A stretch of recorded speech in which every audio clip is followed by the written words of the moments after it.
Skip, skip, banana baby corn, and welcome to the Roll20 tutorial for Spunions, Part 4, Hiding Rolls from Players. With that in mind, let's fucking get started already. Alright, let's dive the fuck on in. So, we got a Banderhob here, and it's fighting our player. Let's rip the Banderhob's character sheet and do something like a bite. It bites. And you can see by the blue here that the player can see it. And you say, well, Chris, I don't trust you. You're just some internet rando. We'll check this. I'm signed in as player here. And you can see that as a player, the player sees this roll. And the player's going to see, when you roll down, it's going to see the associated ability. They have, an escape DC 15. And no human being is going to be able to see this and not metagame a little bit, which is kind of counterintuitive to role playing. So we're going to show you how to hide this from your players to encourage better role play, to make combat a little bit more challenging, and to give you, the DM, a lot more discretion. And to hide all of this and the roles, it's going to be as easy as going into the Banderhob's character sheet, pressing gear, going down to whisper roles to GM. Always whisper roles. I don't know that Roll20's ever heard of a little thing called the GM screen. We are always whispering our fucking roles, IRL. What the fuck are they thinking over there? Beats me. Anyway, now when you're biting, your players cannot see that, as indicated by the yellow block and this to GM.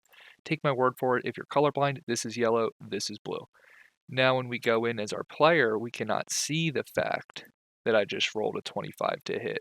Now when I click on bite to roll the damage, the player is not seeing any of that information. Well, obviously he is, because I rolled before and it was blue, but I think you get the point. And if you don't, just rewind and rewatch that section again.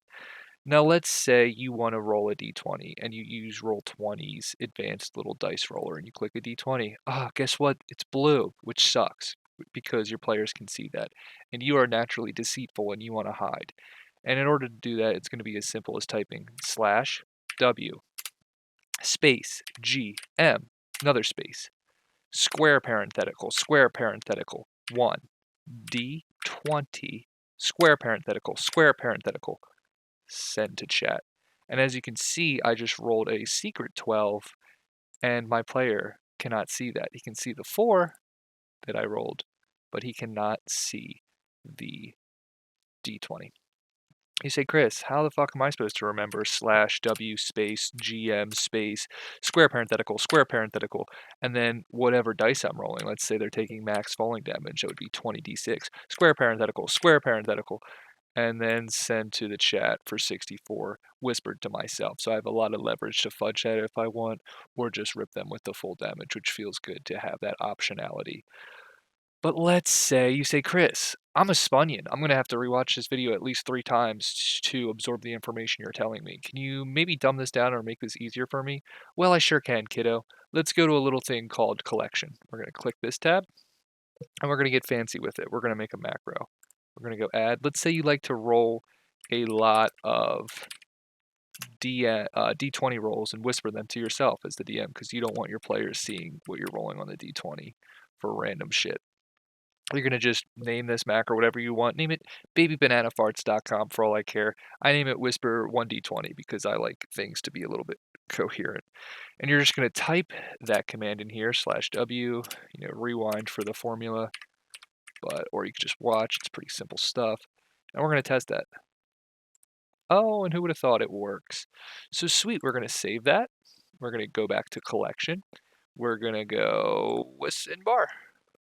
So now, when we want to whisper a d20 rolled to ourselves, we can do that.